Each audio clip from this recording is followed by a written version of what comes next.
the bigger picture there. Also, just you mentioned a few times about the number of clients that are seen in working days. The county workers don't work 365 days a year for the most part. Some do.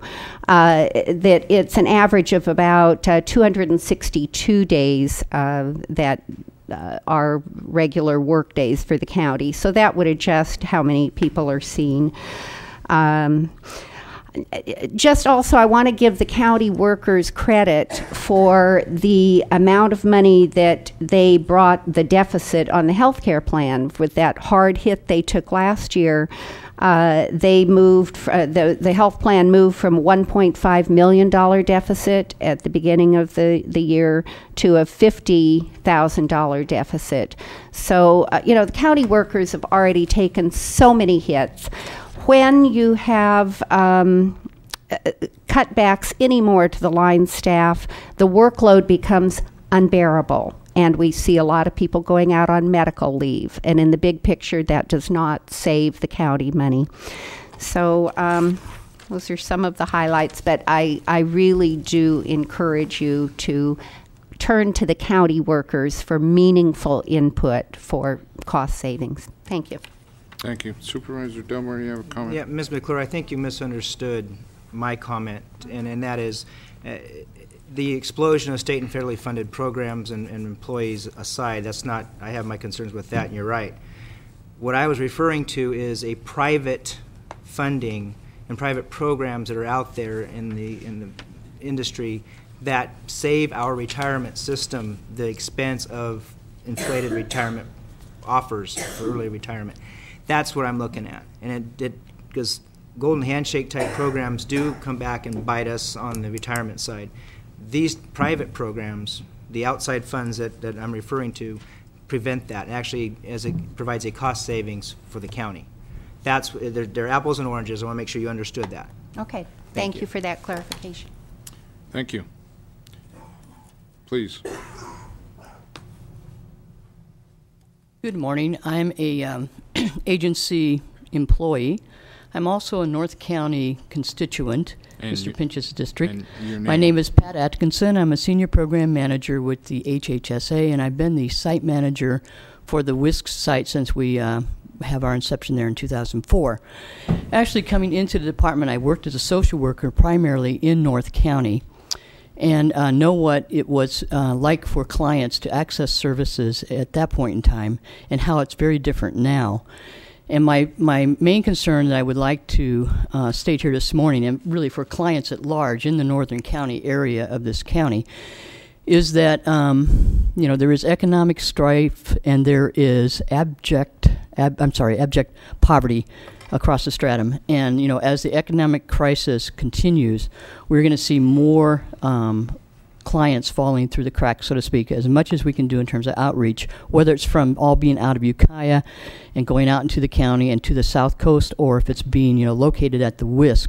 The fact is that there are going to be more and more barriers, and the WISC has created I think the best practice of customer service to county residents, and I'm very concerned and fearful that the most vulnerable, who are the elderly and the young constituents of this county, are going to suffer, and that's my main concern. Thank you. Thank you.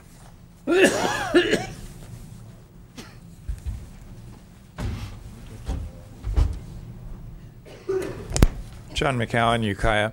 Mr. Chairman and members of the board, I think what we've been talking about so far today is pretty much nibbling around the edges, and I think we're going to have to go further than that. But while we are working on the edges, I'll add one more.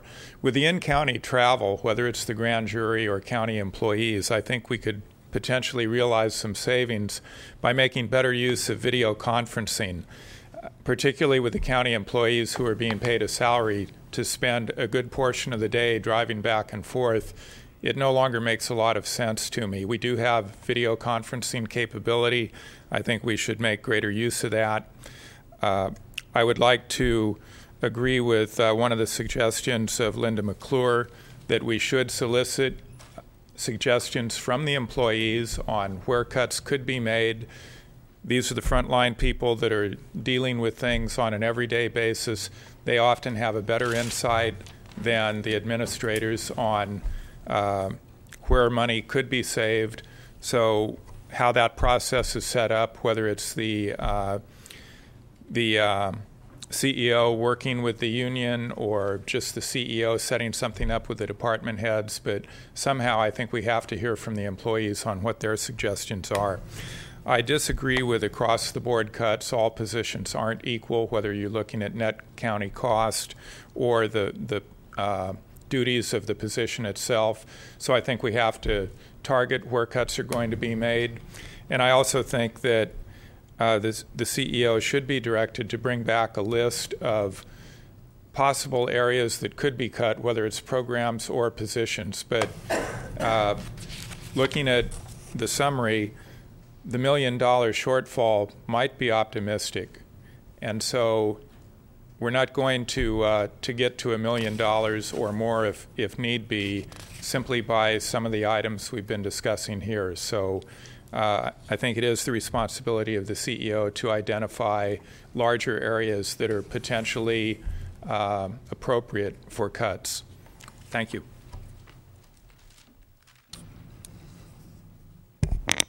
Good morning. Good morning. Thank you for this opportunity. My name is Ann Kissack, and I live in Little River. And I recognize that we are all in a rather dire straits. Supervisor Colfax referred to one issue, and I see some possibilities in terms of possible cuts. And this deals with travel. Mr. Colfax asked the question whether or not there appeared to be surges within departments from the standpoint of travel. And it appears to me that one of the things that bears consideration is for a very, very close look at all the travel budgets from up to down, all the departments, and perhaps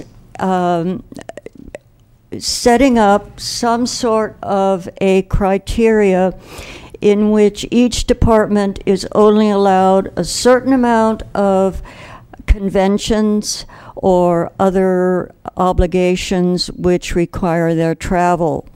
I think that there could be a cut there. And unfortunately, some of you may feel the pinch, but then we are all feeling the pinch, and we will continue to feel the pinch. So I think it